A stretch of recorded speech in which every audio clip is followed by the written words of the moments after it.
We're Penn and Teller. Our new friends have been kind enough to give us this apple. Stuck into the apple, our 100 size number 6 embroidery needle. That's me, Penn Jillette, and that's my partner Teller, performing on a street in the middle of winter, in the middle of nowhere, which is in the middle of China. Yep, we went to China, saw a lot of magic, and convinced a bunch of village kids that Penn and Teller rule. Penn and Teller rule. So long.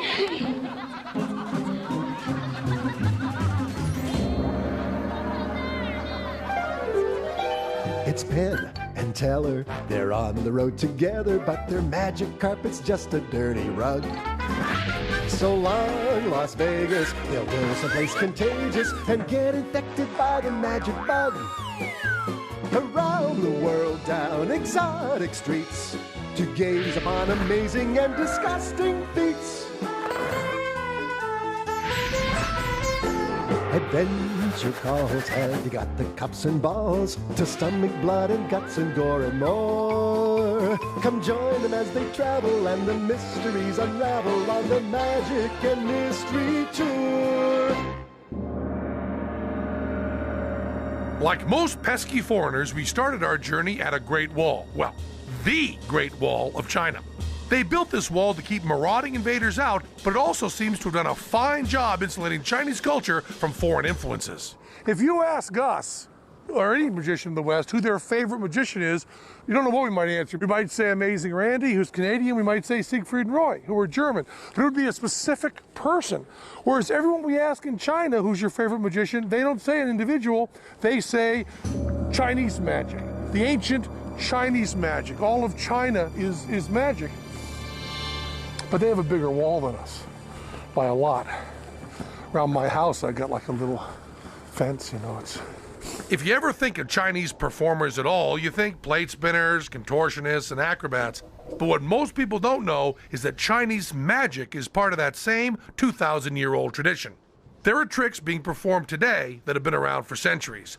And we're here to find out how modern Chinese magicians are keeping this ancient art form alive. In Beijing, we found performers who've made it their life's work to perfect a single traditional Chinese trick. The bowl trick is a hallmark Chinese trick that dates back over 1,000 years. Mr. Fang has been perfecting this trick for only 20. These 20 years have bought him the ability to produce 18 bowls of water on an empty stage. Here's a man whose entire act is just one trick. But it's a good trick.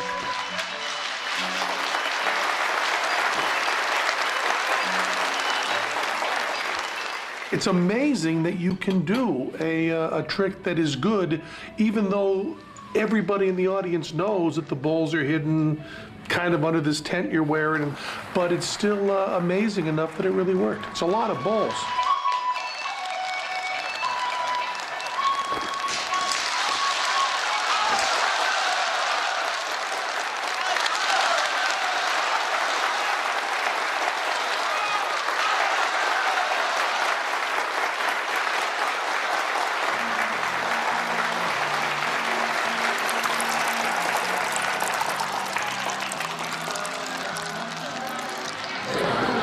Backstage now.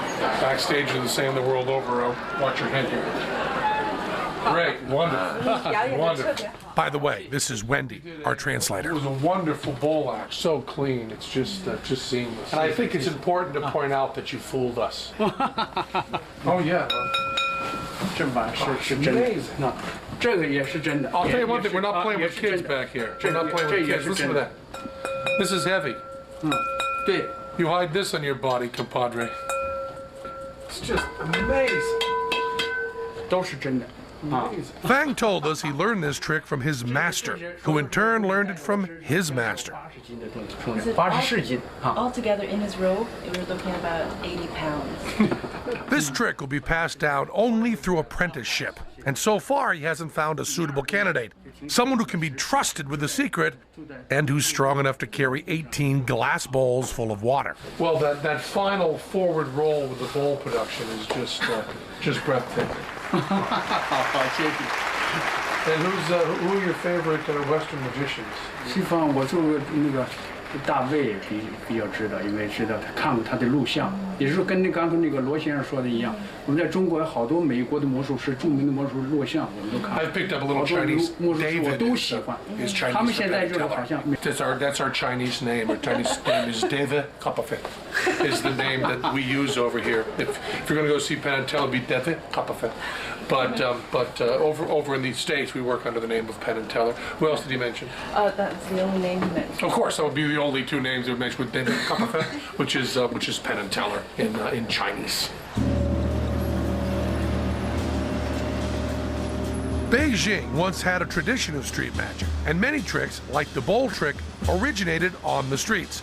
But Mao's Cultural Revolution took magic off the streets. The magicians were too capitalist, too entrepreneurial. So, if we're going to find magic in China, we're not going to find it on the streets. We're not going to find it in Tiananmen Square. We're going to have to go elsewhere.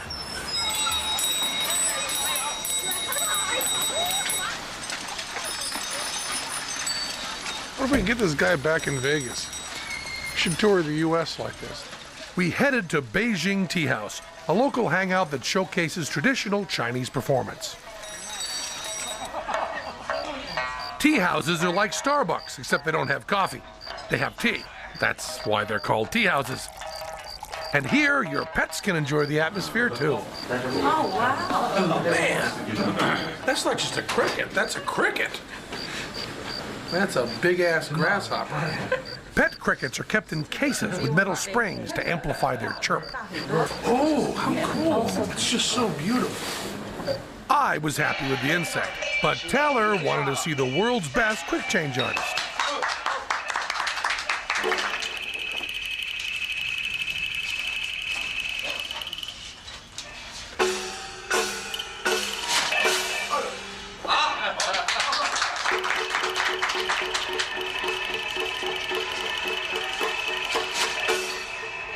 This trick came out of a Szechuan opera over 100 years ago, where it was used to tell the story of a capricious king who changed his face on the battlefield.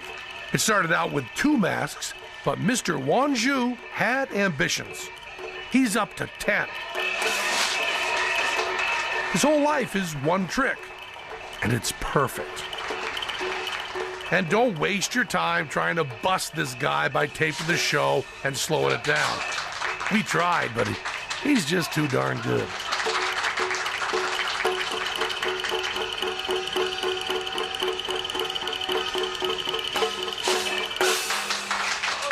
Juan makes the masks himself to ensure that the secret technique stays secret. I don't know if that comes across on TV at all, because the instantaneous changes, there's just like that. It's probably one of the most amazing magic things I've ever seen, and all homemade by an absolute genius. And now why don't you just run along, go peddle your papers. Just run along, go there. The nice thing about China is that every tea house still has a smoking section. You don't get that at Starbucks. Oh, how much translate was it? How about translate this? How about God damn that burned my mouth? 天哪，真烫啊！ I said we set this up beforehand. I'm going to put the fire in my mouth, and there'll be a fire, and then you come in quickly and light the cigarette. Quickly, the word was said quickly. The adverb was translated. Quickly, you come in. And then, when you get time to do it, the fire is there, it's burning out of my mouth, and what does he do? He takes time before he comes in and stops me from burning. Or he could have been just trying to hurt me. One more time, we'll do it. Where are you?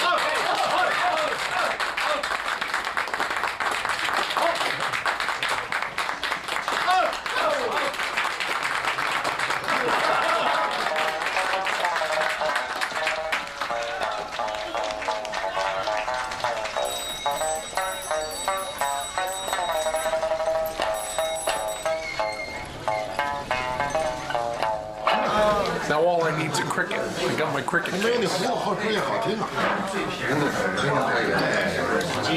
He says it will keep him alive, but I won't know how good he'll sound. But I think he'll sound fine. I'll go to a pet store in Vegas and I'll buy myself some crickets. Those are like cocoons or something. These are all insects. They say you haven't truly experienced China till you sample the local cuisine. Crabs, grasshoppers, ectoskeleton feast. I'd rather eat fire. This is stuff that we brought from home and from another foreign country, Canada. And I got chicken chop suey and chicken fried rice from Canada to eat over here.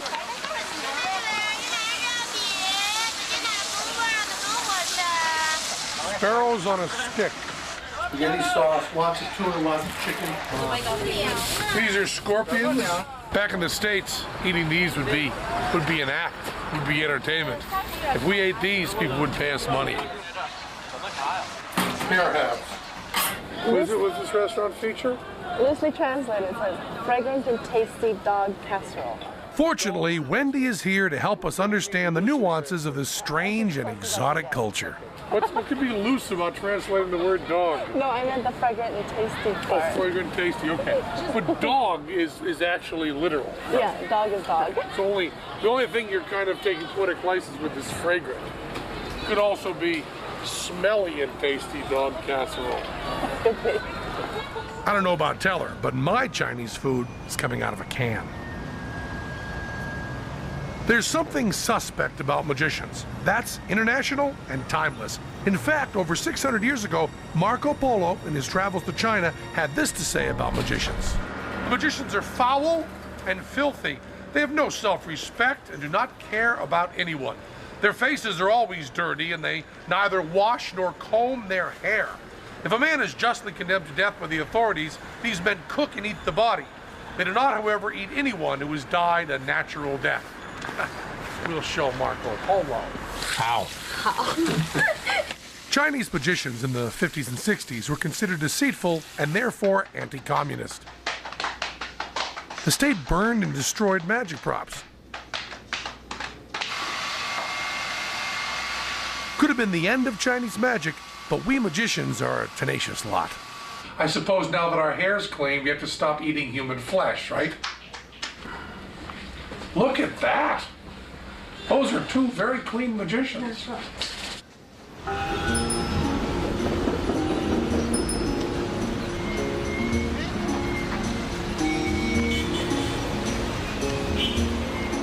With our big city Beijing hairdos, we headed for Wuchao County, 300 miles south of Beijing. Why a slow train to Wuchao? What were we thinking? Wuchao is considered the birthplace of magic and the cradle of acrobatics in China. You know, we interviewed a lot of these magicians, and we asked them the question you'd ask any American magician, any American performer, any American, which is, how did you learn this? And the answer we always got was they learned it from the great master, or their master, who then had a great master, and it goes way back. And we asked them what kind of additions they made, what kind of little wrinkles they put in, and they all would deny any sort of originality. They all would say that every word they said, all the patter, everything absolutely went back to ancient history. They were very, very proud of that. And it was really interesting how that's exactly the opposite of us. I mean, you interview us, we say that we invented everything. Cards were our idea, handcuffs, our idea, straitjackets, our idea, coins, our idea, you know, for coin magic. It ended up having a use for trade. And so here we go to Wuchao to see the cradle of acrobatics, magic, and juggling. But the cradle of acrobatics, magic, and juggling from the U.S. sitting right here in this berth. Penn and Teller rule. Penn and Teller rule. 哎，说不好，说不好。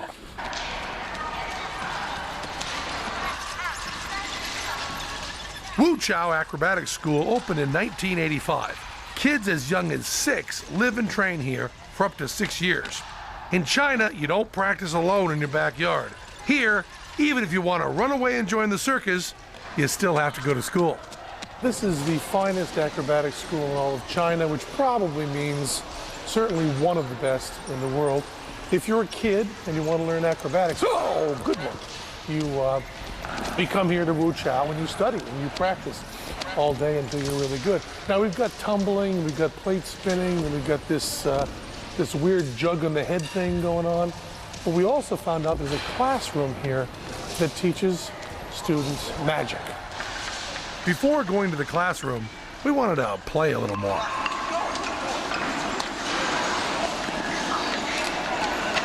The students embrace their fate with discipline and respect. Even our visit didn't faze them. Let's see what we have here. My dad hated three things in the world: accordions, fuzzy caterpillars, and plate spinning. This little girl here has been doing this cool stuff. She has this cut on her nose from having that bottle on there for so long. Oh yeah! Come on, come on.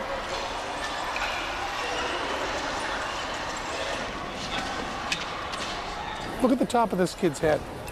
He's practiced so much, he has actual jug burn on his head from catching it there.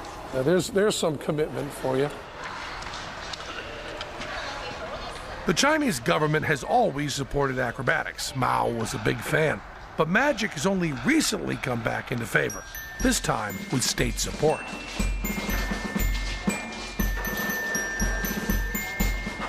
Instead of tricks being passed down from a master to a single student, at Wuchao Acrobatic School, they started a class, and they hired a master to be the teacher. But there's not much traditional magic in this state-run school. These future magicians of China are learning very basic stuff, linking rings, cups and balls, some card sleights, and some prop tricks.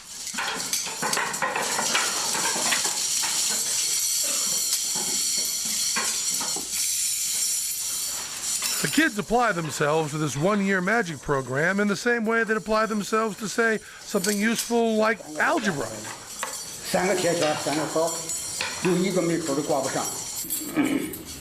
You're probably finding the classroom magic stuff to be completely unbelievable. The idea to a Westerner that you would learn to do something artistic identical. He was taking a routine that he himself had done and just teaching it by rote to these classrooms of people. It looked like they set it up because it was just so perfect. And the idea of how communism would work, oh, we've got a funny routine, everybody's going to learn it. They welcomed us into the classroom, let us sit in the back and sit in on the linking rings session, but we were not allowed to touch the rings. When Teller picked them up, he was reprimanded. They were very upset and we might find out the secret.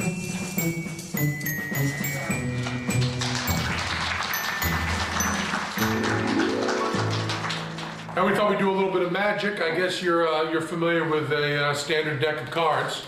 I'm just going to riffle down the deck. And why don't you just say stop or sing? Is it what the ting? Ting. Ting. Just say ting as I riffle down. And we did our little three of clubs trick. It seemed to play fine, although they wouldn't laugh until the teacher laughed. And the idea there was something original in that Teller was wearing sunglasses, this kind of thing, and that we had come up with that meant nothing. Digimon? No. Digimon?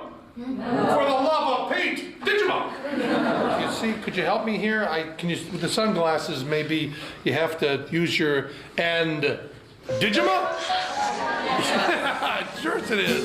Yes, he's so good. He's so much better than I could ever be.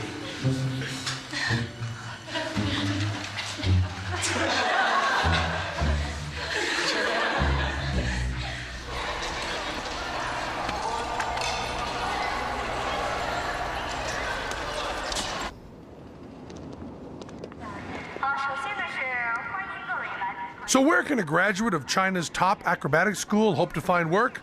Though they may have dreams of touring the world, they're more likely to find themselves about a mile down the road from the school. Built in '93, Acrobatic World is run by the state in association with a Hong Kong tourist company. It showcases the region's talents and was supposed to bring in Chinese tourists.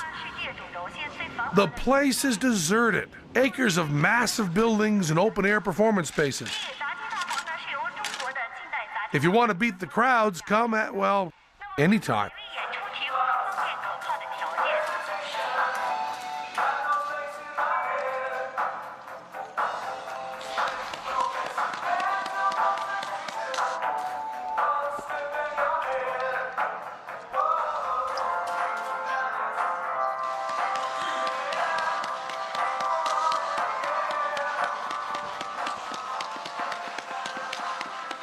The responsibility of being in a small audience is overwhelming. We had to keep applauding and applauding and applauding, but it's okay because it kept us warm. Because these people were performing in a really cold place for no one, just for us. So we tried to show our enthusiasm.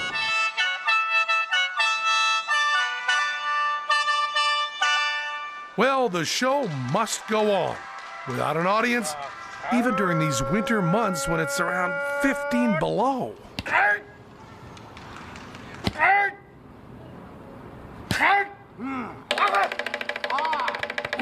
It's well below freezing out here. Never mind the metal rod, it's well below freezing, and he's not wearing a shirt. Now watch this.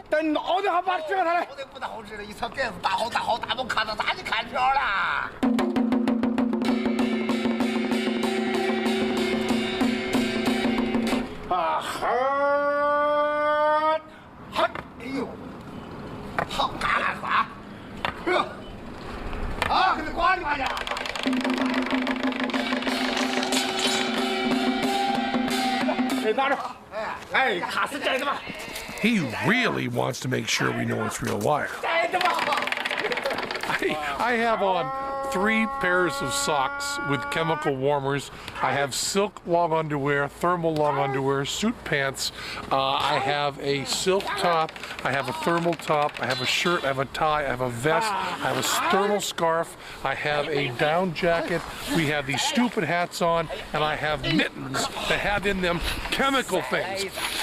I'm still freezing, and my nose is running, and that nut is out here with no shirt on, wrapping metal around his neck. It's a great country full of great magic.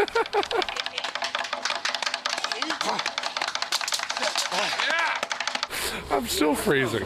But if performing tricks in the freezing cold seems crazy, the best is yet to come. Acrobatic World's colossal deserted shrine to magic.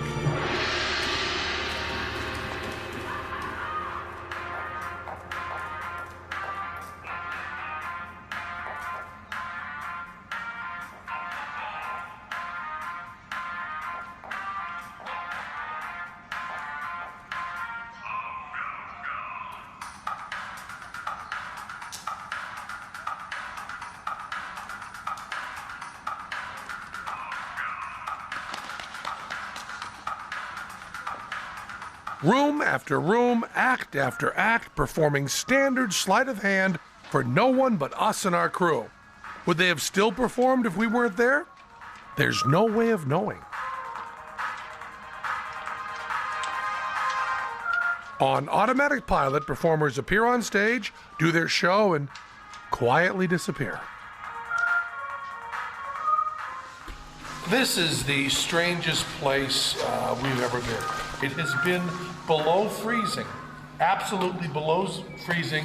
Every second we've been inside, it's been below freezing. There are performers doing palming, they're doing back palming, they're doing all these moves very well, beautifully done. These are really wonderful professional performers working under conditions that I wouldn't say are inhuman, I wouldn't say unimaginable, I would just say they're working under conditions that have no reason to exist. This is some sort of nutty dream of somebody or some party or some government where they would build this huge magic world, and it's very, very clear. If you build it and don't heat it, no one will come. I wish every one of you could come here and be in this walk-in freezer with professional magicians. I guess this is where magicians are paying for all the sins of torturing women and doves for years and years and years.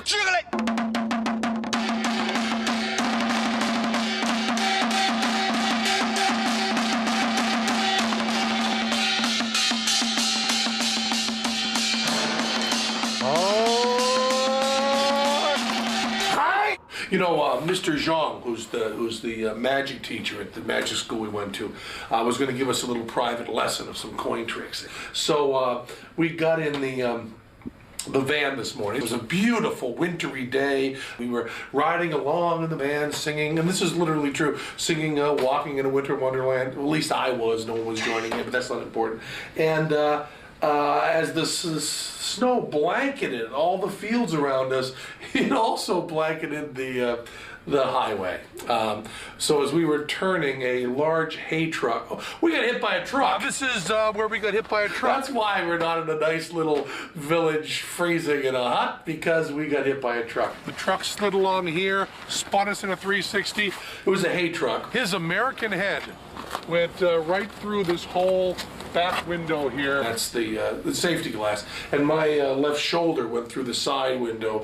My shoulder went through here. And Teller was whacked around too. Not hurt bad, not that you care, just watching TV, but not hurt badly. So what we did, because our van was ruined by getting hit by a hay truck. That was our accident. Was we sent a car for Mr. Zhang and brought him here to a warm hotel. Not a hardship for any of us, but doesn't have that beautiful rustic look that you wanted. And we made him bring his table because we wanted a little bit of that real China look. So bring your table. And so that's why you're seeing Mr. Zhang outside of his, shall we say, natural habitat.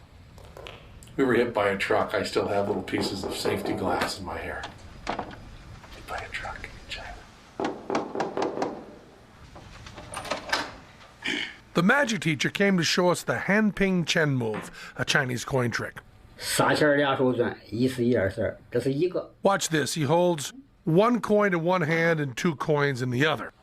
这是2个， When he places his hand under the table, 底下，一个在上头，这画十字画圈，一扔过去。 look at that. The single coin has penetrated the wood.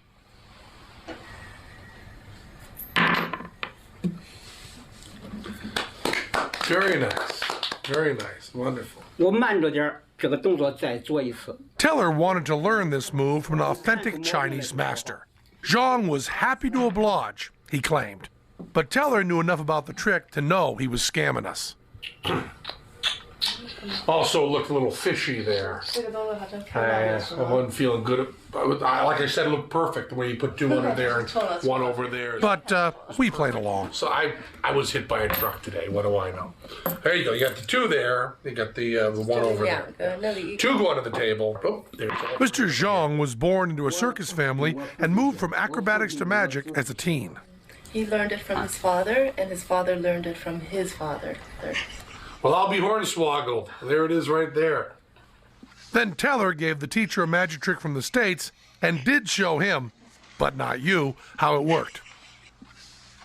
He seemed to like it.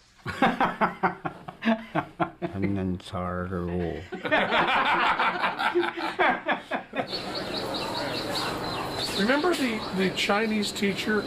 He wouldn't let us touch the linking rings. He was reprimanded. This was an ancient secret that you could never find anywhere. We couldn't touch the linking rings. Let me show you something. Hi. How much are these? Oh, we were going to bargain now. Here we go. I haven't spent a dime, and here's all the information on how to do that whole thing. If you want to learn the linking rings, we don't want to give away secrets, but all you got to do is freeze frame this, learn Chinese, and then you can. Actually, it's in English too, isn't it? Wow. How much are they? 15 each, so she said 30 for the 2. Well, that's a good deal. And you know, we were very careful not to tell our crew how this was done. So there you go. You can figure it out. And there's for the director. And here you go, Wendy. Thank so you. They've been watching all this stuff and not knowing how it was done. Have you seen the linking rings? No, speak English. Ah, French. So magic. Now you can learn the linking rings. Here you go. We're going to teach the Souvenir. ancient secret of the Chinese Souvenir. linking rings. Now we're spreading it all over France. Au revoir. Au revoir. Au revoir. Yes.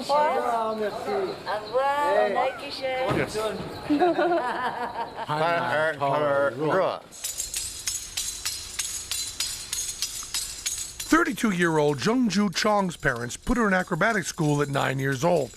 She now works with the Beijing acrobatic troupe. Chong claims she is the only Chinese woman to juggle on horseback and that this was her own innovation. For the first time during our visit, we found someone who was open to improvising. We jugglers all have long hair. Doesn't work out. 2, 3, 4, 5, 6, 7, 8, 9, 10, and let's put one up.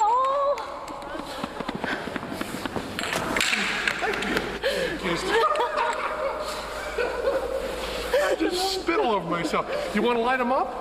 So working with the juggler was terrific because I've been juggling since I was 12. I started out as a professional juggler. First few shows I did juggling right out of high school, I didn't talk at all. I was just a straight wear a jumpsuit, and all we ever said on stage was hop, and then did really hard stuff. So it was wonderful to be able to interact. Probably in all of these tricks, it's the only time that I really had communication that wasn't through a translator or someone speaking a second language. 4, 5, 6, 7, 8, 9, 10. Come on, Mama, walk it home, baby. Oh! Don't worry about him. In the USA, human life is cheap.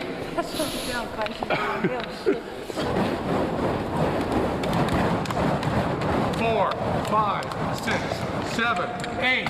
No one noticed. 9, 10.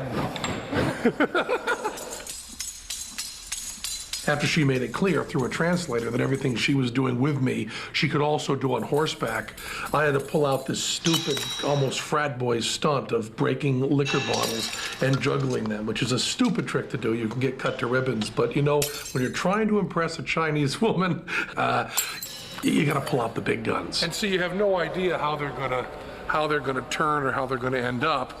It feels like it's still breaking a little bit.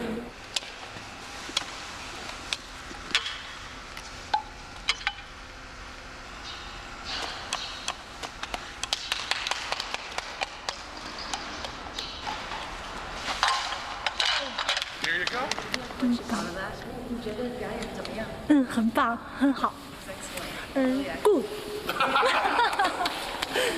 No cuts. We got lucky. And Taylor rule. Yay! Perfect.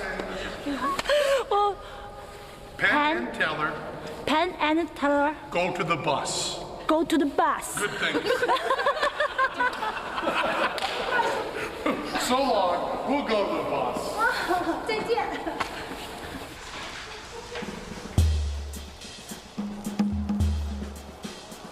We're now on our way to Wangking, a farming village about 370 miles south of Beijing.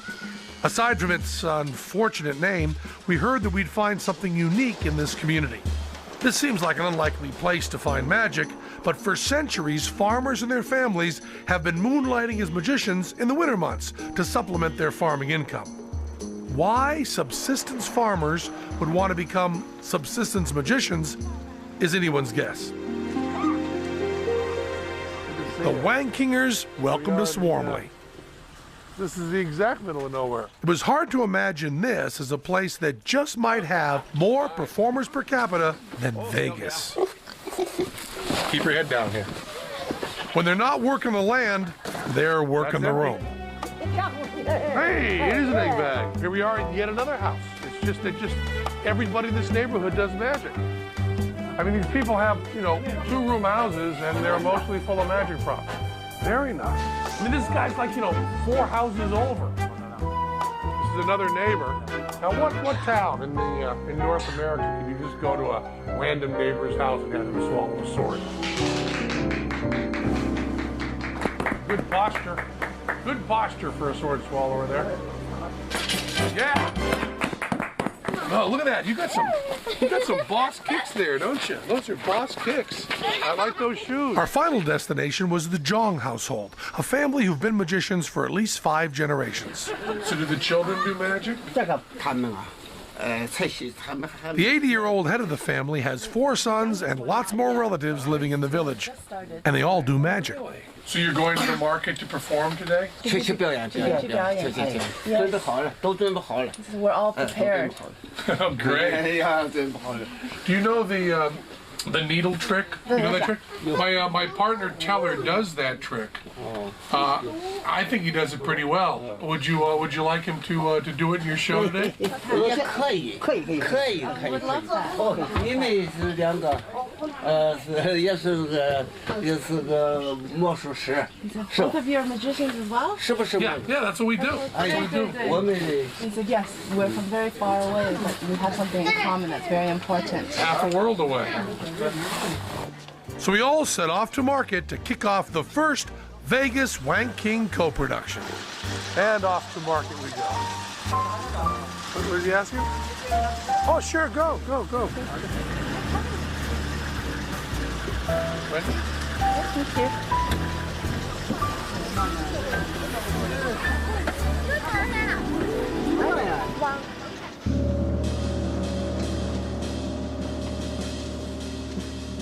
So finally, in rural China, we were to experience our first street performance, and Teller got a gig as a guest star. How cool is that?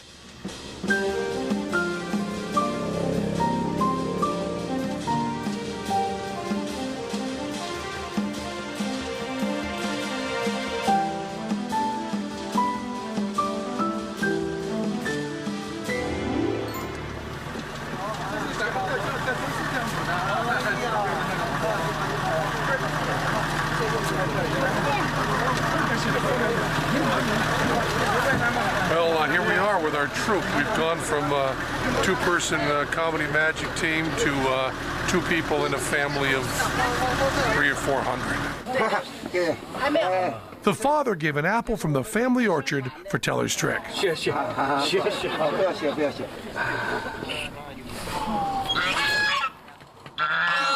Speak English? If you speak English, there's a magic show going on over there. 小魔兽，我的。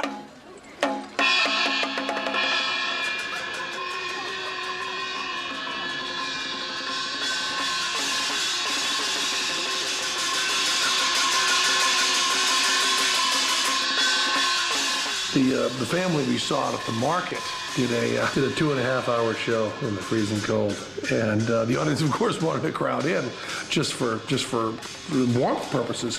But they first sprinkled this little line along to keep people behind the line, and then as the show goes on, people cross the line. They go by with a stick and kind of whack at them with a stick to keep them back, and then as it goes on a little longer, they come by with a machete. And the final thing, near the end, to keep them back, is the father spit in a tray, and they kind of flung it at the audience to keep them back. We were well back. We had respect for the spit.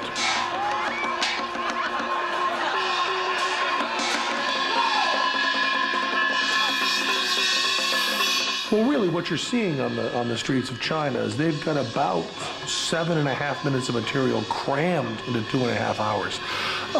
They really do get every little ounce of entertainment they can possibly get out of every little trick. The first act on the bill was an uncle and a snake.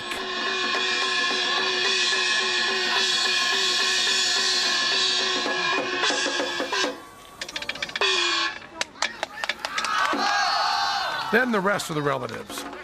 The first son, the second son, a cousin, a second cousin once removed, a whole genealogical tree of magicians.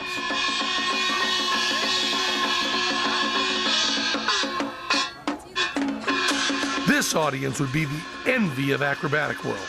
Actually, any audience would be the envy of acrobatic world.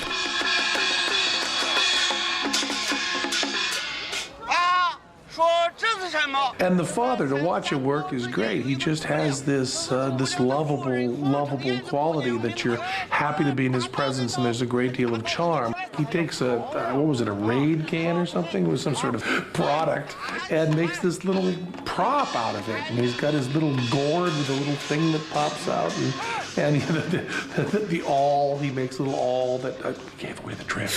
But he's got the awl that he pokes into his eye for real. 没事儿，有事儿。and all of that, and all the stuff is kind of homemade. So it's not only a magic show; it's also kind of a crafts demonstration. I guess in the U.S. you'd call it performance art and get a big grant for it.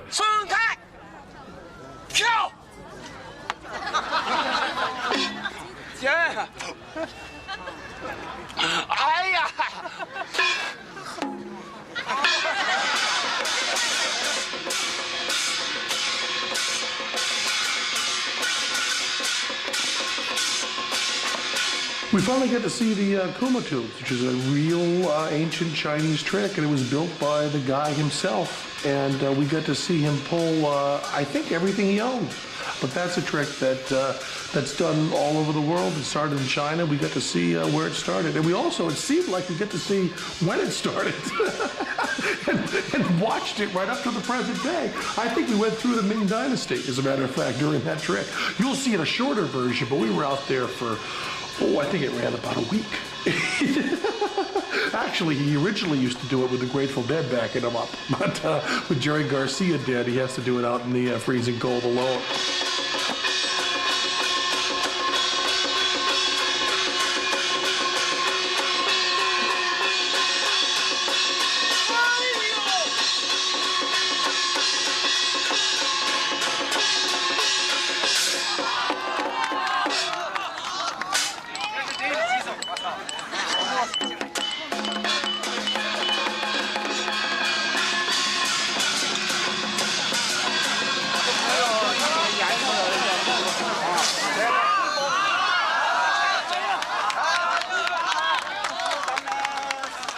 Found one person in the audience to watch this right up close, because the objects that we're using will be very, very small. There'll be these 100 needles and 6 feet of white thread.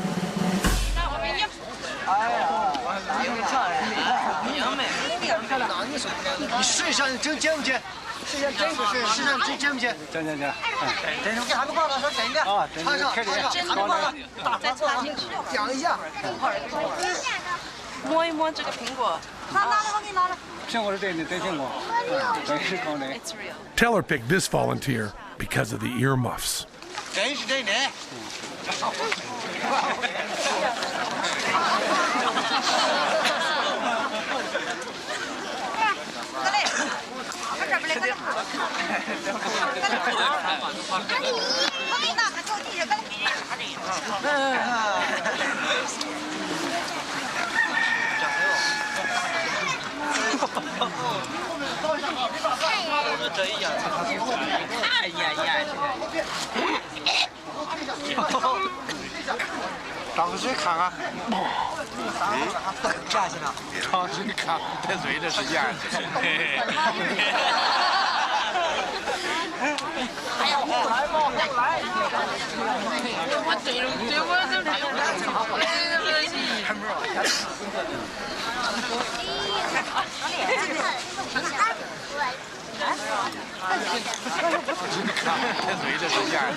别用急啊，大伙就是吃脚。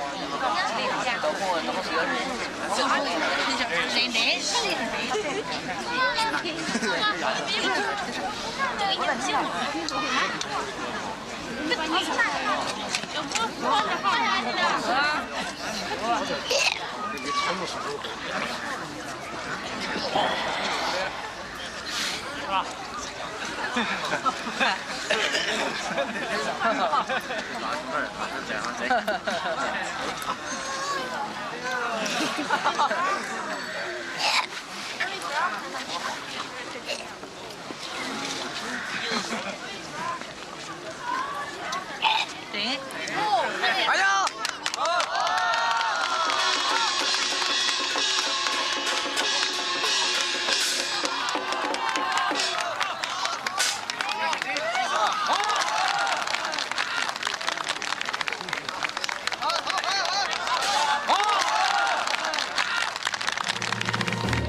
response to Teller's performance proved to us that magic crosses all cultures, and we were touched by the family who welcomed us into their troupe.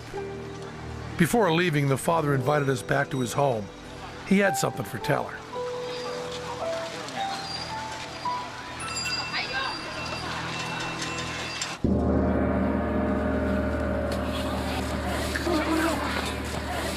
Watch your head. God, Yes, I made it myself. Oh, you did? Go to back, go to back, go to back, go to back. Go to back. He wants you to keep this as a gift. You have such a wonderfully talented family. How many people have you taught, do you figure? How many people? How can he possibly be answering before it gets translated? 您教过了几个？要说多吧，也不很多，有个7、8个。There's 5 in the immediate family and 7 or 8 other students. Wow. Thank you, thank you. It was a wonderful show. Thanks. Thank you so much. I would like to give you this. It says, And that's how we came to convince a Chinese village in the middle of nowhere that Penn and Teller rule.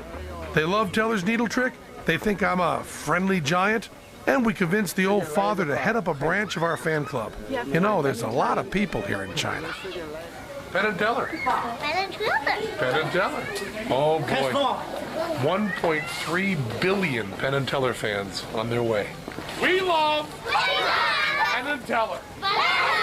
We love Penn and Teller. We love Penn and Teller. Rule.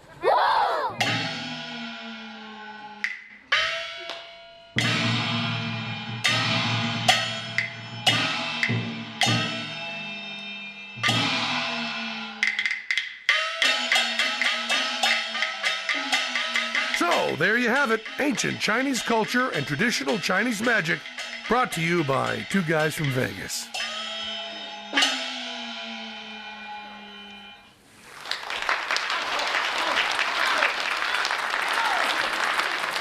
Thanks. In the States, whenever we start a sporting event, we start by the whole audience rising and singing the national anthem. We found out that in China, they end every show at the tea house by performing in unison the national magic trick. That's how important magic is to this culture. And we were very honored, but they've asked us at the end of this tea house performance to lead the national magic trick. So, if you'd all rise, please. Wow. Look, my hand is empty. Look, a little red hanky. Watch closely. Not closely enough, it's gone. But a little whiffle dust and it's back. Thank you. Look, our hand is empty. Look, a little red hanky. Watch closely. Not closely enough, it's gone. But a little whiffle dust and it's back.